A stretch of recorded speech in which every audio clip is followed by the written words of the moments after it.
All right, hey, what up? It is Snack City. What's Vending, up? Coming at you live. You can see we're holding the mics now. We watched some footage and we're like swaying back and forth and doing things with our hands, so we got props. Yeah, Don't worry about that. It felt a little weird, so hopefully this feels a little bit more natty McDaddy. So yeah, this is week 4. Week 4.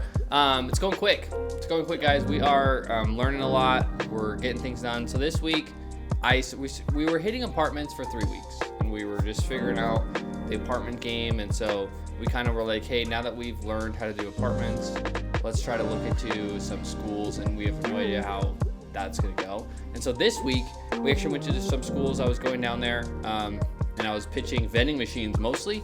And then one girl who was super, super nice, she was like, she saw a brochure, and on the brochure, it had coffee services. And she was like, wait, you do coffee?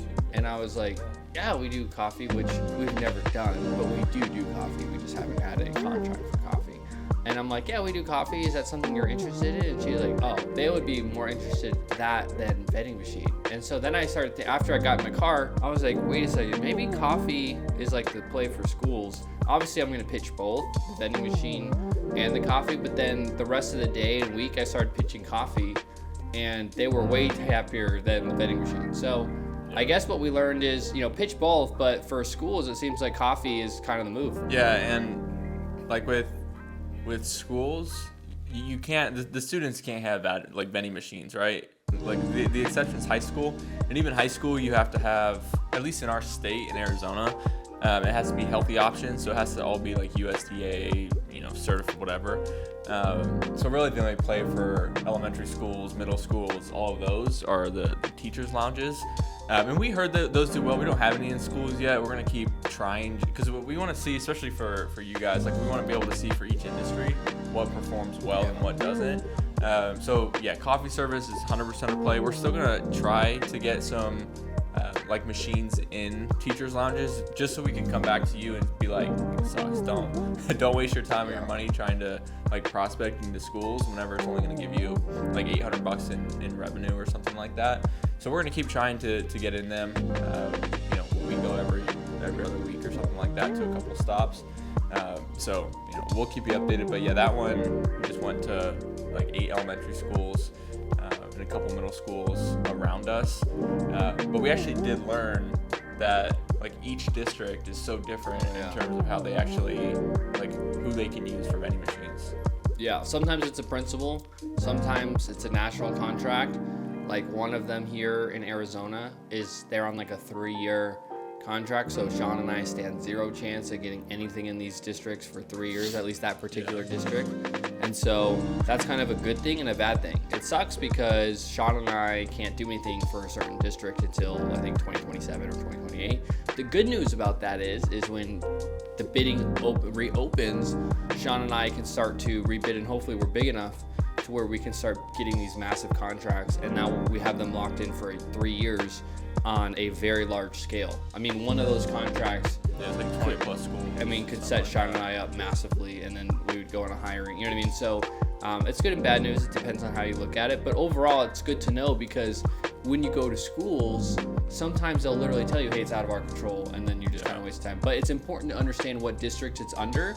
That way you don't keep wasting your time on certain schools. Yeah, and then the bidding process alone, like we're going to bid for another one that we got referred to by somebody. It's a little sketchy, we don't know, we're just going to do it, why not? But yeah, you got to like submit all your pricing sheets with all the prices of your product, what the product's going to be. So it's for schools especially, like it's a lot. And even if we get the contract with 20 schools, we don't even know if they're profitable at Teachers Lounge. So we're going to buy, 20 machines, $5,000 each, right? So you can do the math there. About how much, like $100,000 essentially we would need just to put machines in these different schools. And so yeah, it's all an unknown right now for schools. So we're gonna keep trying to put in some effort to get in one of them, just so we can start doing math to see if it even makes sense to do it on a larger scale. Yeah, so that was for schools. We also last week we went to another apartment building in Tempe. The property manager wasn't there. We talked to the assistant, and she walked us through and showed us some places that, you know, potentially would be a good spot for the machines. But, you know, she has no power, right? She's just the assistant manager. But getting in with her, you know, is really important just because, like, she has the manager's ear, right? So we still wanted to do it with her, still wanted to put in a good impression, like, see the space. And so this week we went back. So we actually have some footage at the end of this video of what us just before and after. But overall, it went well. We brought some chips for the assistant managers, build that rapport with her. But we talked with the manager. She did not want it at all when we first walked in. Yeah. She was just kind of hesitant to really put it anywhere. She didn't really think there was much space. Didn't think that it was really something they were really wanting to do. And then by the end of it, you know, she was really on board. And what we did was just heard her out, like listened to what her concerns were, like let her talk, and then come up with like alternative solutions, right? Like maybe a micro market right now doesn't make a whole lot of sense just because you need to do construction. It would take us another 6 to 7 months before we can even get our foot in the door. So maybe let's just start smaller and get like a smart cooler. Well, I want to touch up on that. Like what Sean said is massive. Like even the girl said, she goes, "Hey, I really like you guys. You guys don't feel like salesmen." That's what she said, right? She was like, "You guys don't feel like you're being super salesy," when we were like coming in and offering services. And that's the goal, right? Like the best salesmen are just have genuine conversation and solve problems. That's what we're doing. We go onto the site to solve a problem on what they're looking for, and that's all we do. And then we provide solutions. So I think the reason why Sean and I have had like such high close rates, truly, like every time we get on site, the contract is sent and they talk to regional, and now it takes a long time to fully close, but they're on board like I'd say like 8 out of 10. I mean, our close rates are nuts, and it's because we're not super salesy. We just come in there, we say hi, we maybe bring them something, and then we start saying, "Hey, so what's going on?" And then they start telling us, like Sean said, and then we'll slowly start asking questions to get them to be like, "Oh yeah, that would look good there." And then obviously, you know, the only sales stuff that Sean and I do, as far as like it kind of seems somewhat salesy, is just offering upselling. Like Sean will notice that they don't have water. We'll be like, "Hey, you want like water?" Or like, but again, they don't even feel that as super. Well, it's just a question. Like it's like, "Hey, how often do you guys drink water?" Or like, "How often do you drink your coffee?" You know, and if they're like, "Oh, it's just one little Keurig. I just bought like a whole tub for Christmas and we still got some." It's like odds are they're not really interested in coffee services right now. So you're just like, all right, that's awesome. Exactly. And then you just kind of move on to the next thing, right? So, and this is like a business where you don't need to be super salesy either, right? Like where it's a free machine to them. It's an added amenity. They definitely it will screw you over. Yeah, it'll sell itself. You know what I mean? Like they get a free amenity, potentially profit share. So they just want somebody that's going to be good at service and that like cares about them and cares about like their business or their residents or their employees. And then you've got them as a customer, right? So and then really the only other thing is just following up, right? Like from a contract perspective, but two from just a prospect perspective. We talked about it before with our first contract. We got really spoiled with how fast they turned that around. Crazy. We have about like 5 or 6 other contracts out right now that we're just following up on. Like, "Hey, did you hear back?" Because a lot of these you have to hear back from somebody else, and they just get so busy that like a vending contract's really the last thing on their mind. So it's just catching them at like a perfect time, right? How many other businesses and people have you listened to where they talk about the importance of follow up? You just have to get in at the time somebody's looking at it and thinking about it. So yeah, we just been continuing to do that. We have like jobs on the side and like our main jobs and lives and stuff. So like I don't want you to think every day we're doing something, right? I think two days this week we didn't even like touch the business, and the other days, one of the days we drove around. And the rest of just following. Well, and that's the exciting stuff, guys. It's you don't have to go all in and quit your job. This is totally I think it's best done with a job. Like you should have a job, and I believe that will accelerate this business faster than if you were doing it by yourself, because there's a lot of waiting parts on this job. There's work that you have to put in, and then there's work that you kind of just have to let all the work that you put in mature and start paying you.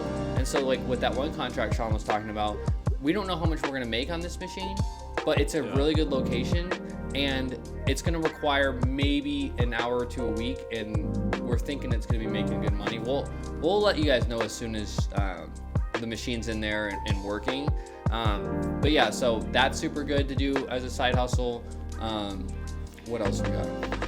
I think just kind of the big news around bringing them on the journey with us. Oh yeah. Right? So what we wanted to do is like start a community for other people coming into the vending business. By no means are we expert. You've seen these videos.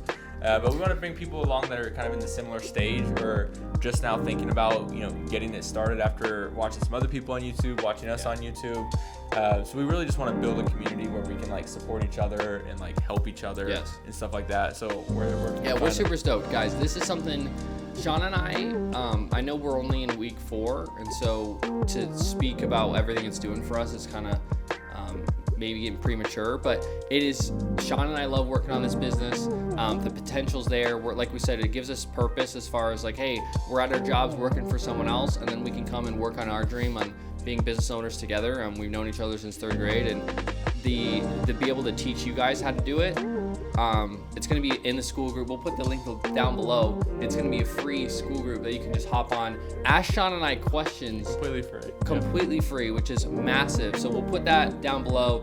And right after this, we're going to show some footage of just us out in the field. That's something that we're going to try to do every video. Sometimes we forget, honestly, we forget to record. We had like a whole day of work and then we didn't record one thing. So we're trying to get better for you guys as recording, but we're super stoked. So click the description down below, get in the free school group, and then have fun watching the rest of the video. Peace. Yo, what is up, guys? Jonah here, Sean over there. We're driving. We need to do a better job recording on when we're doing these appointments. So that's what we're doing right here. So we're actually on our way to the where's this at? Tempe? Yep, Tempe. So we're going to Tempe. We're gonna lock down this contract. It is looking like there's a hike. They actually want to do a micro market, but they don't have the budget. So they were saying, hey, we can't do anything until next year. But if you guys want to scope it out, so we went last week, and we're excited to eventually put it in a micro market. But we think it's best just to get the AI smart coolers in there now, so they can kind of get that feel. So that's the pitch that we're gonna go for. Is like, hey, we know that you want the micro market next year and you're waiting on the budget, but now we can put these machines in there for free. So the budget, objection doesn't really matter. We can do it for free. We can maintenance it. Just so we get our foot in the door for the micro market. Exactly. So then once our foot's in the door, we can push more of services. Honestly, that's the one thing Sean and I are really learning. We're only on our 4th week, and we already have 3 locations, which is crazy. But we're really learning that we just got to get our foot in the door, and then we can get all of our other services. We can get coffee in there if we need. We can get water in there if we need. We can like go into a micro market if that's something that actually calls for it with the location. And so it's been super, super fun. We've been having fun building this business. It's the easiest business of all time. Literally anyone can build this business. I don't care if you're in high school, college. I don't even care if you're 85 years old. Or an elderly home or something. Yeah, it doesn't matter. You're 85 years old, you can build this business. Like, it's so easy. And Sean and I are really focusing on, we want our whole business to be with the AI smart coolers.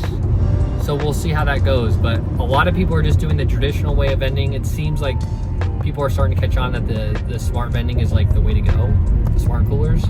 And Sean and I really just want to build an entire business off that, because it's going to be like less maintenance and really just kind of a cooler look as well. So anyways, I'll talk to you guys later. Peace. Yo, we are back. We just got done with a Back. I don't even know what you call it, a meeting with this girl in Tempe that we just ended up talking to. Dude, we gotta tell you guys, we walked in there and the vibes were, I mean, she's a super nice lady, but you could tell she was like not, because like other people had pitched her already, you know what I mean? So like this is probably her like 4th or 5th vending machine service company or whatever coming. So to her expectations were just like, okay, here's another company. We'll just say we're not looking to do it this year. We gotta wait for our budget to get approved to like do some demo. So yeah, she wasn't like very eager to start off at all. Like, I'm telling you, you could tell she was like going through the motions of like being nice to us. Like, she was so nice, but you could tell she was like not trying to do this at all. And by the end of our conversation, Sean and I's conversation, she was like, wait, I really like this idea. We can get the demo going if we need to, or we could just place it in this spot over here. It was absolutely insane. So Sean and I really just talked to her about that, because she had a few objections. So the first one was she doesn't have the budget, and she was more of the lines already thinking about, I have to demo this, and then have to pay for the shelving and all that stuff. That was her mindset. And so we went over the objection because our AI smart coolers are completely free, and we don't necessarily need to do the demo. She has a spot that Sean pointed out to her, and she This car's loud. Let me turn that down. that is super loud. Call, edit that out. Edit that out, Tom.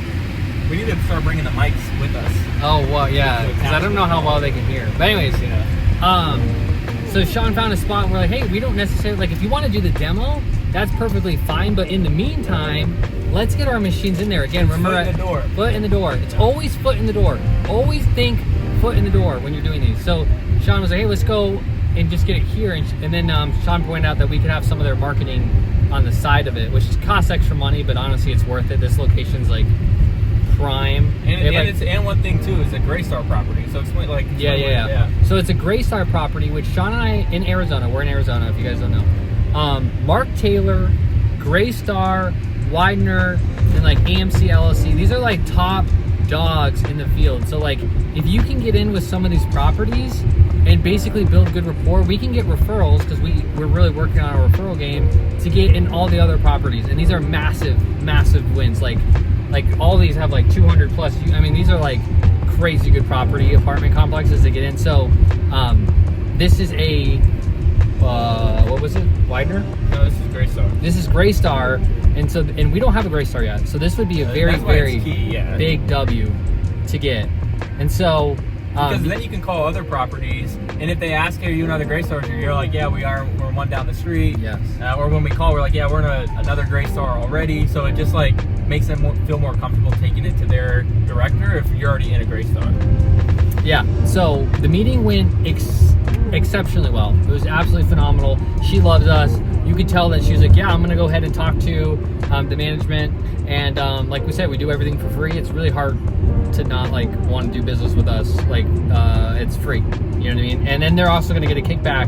And so basically she didn't even know she was gonna get a kickback, but Sean mentioned it.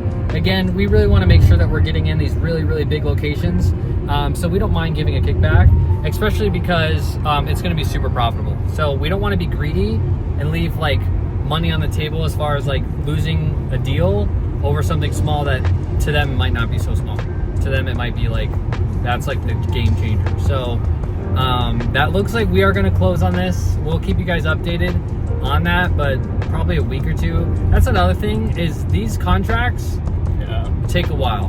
Me and Sean, our first ever deal basically went from beginning to end in like a week. We got spoiled. We got really lucky. We got really lucky. So we thought that was kind of normal. We were like, man, these people are really slow and like not responding after our first deal. But like in actuality, it's like it takes time to get all the contracts signed. It takes time to talk to all the people that you need to talk to. And so usually from beginning to end, it's probably going to be 2 to 3 weeks to close. So we've been working this one for about a week now, so probably another week or two, and this thing will be closed, and then we can order our machines. But anyways, we just want to update you guys on how that meeting went. We'll talk to you later. Peace. See ya.